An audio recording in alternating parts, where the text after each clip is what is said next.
Salut fidèles abonnés, merci de recevoir mes salutations. Agro-éco responsable. La terre ne trompe pas, c'est vrai, on ne tige pas avec elle.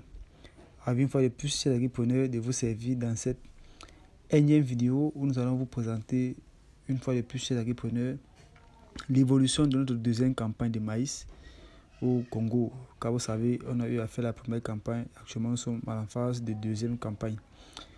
Et nous tenons à vous présenter l'évolution à date de la mise en terre des graines jusqu'à ce jour. Il faudrait dire qu'on est dans les 2 semaines déjà, mais là ce ne sont pas les images des 2 semaines. Vous allez avoir les images des 2 semaines dans les précédentes secondes qui vont suivre.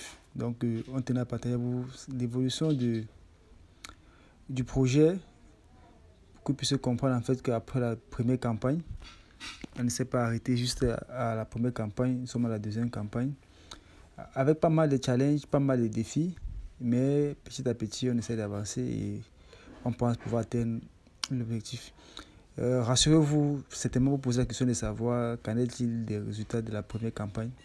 Nous allons vous revenir avec ce que nous avons comme rendu, car actuellement, nous sommes en train de faire toujours les récoltes.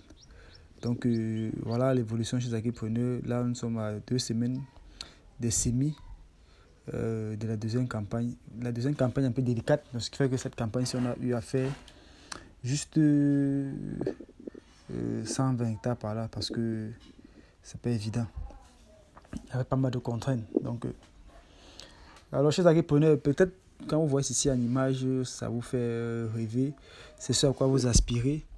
Alors, il faudrait dire que c'est possible, c'est faisable d'atteindre ceci.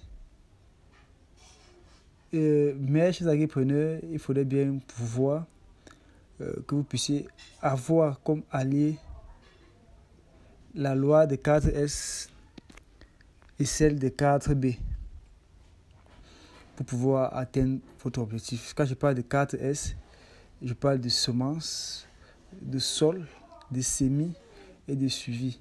Surtout le suivi, car j'aime bien souvent dire une semence de qualité dans un sol propice corrélé à un semis convenable sans suivi n'est que perte de temps.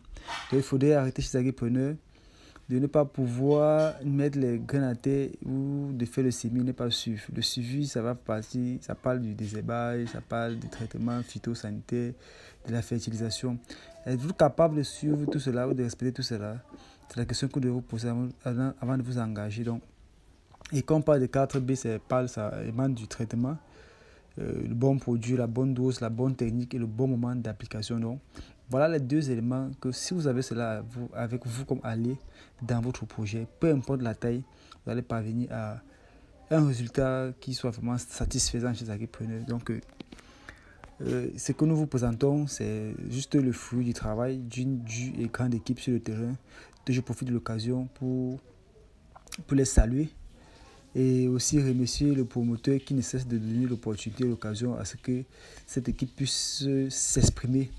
Malgré les lacunes, on pense pouvoir s'améliorer petit à petit et être au sommet dans les jours à venir chez les agripreneurs. Donc, il était juste question de vous présenter l'évolution de notre projet de deuxième campagne agricole de maïs, afin que vous puissiez voir que nous travaillons. Ceci peut vous intéresser, donc n'hésitez pas de vous lancer, mais de rassurez-vous d'avoir pour aller la 4S et la 4B. Alors, chez les agripreneurs, disons à très bientôt pour un sujet encore plus intéressant et encore plus alléchant.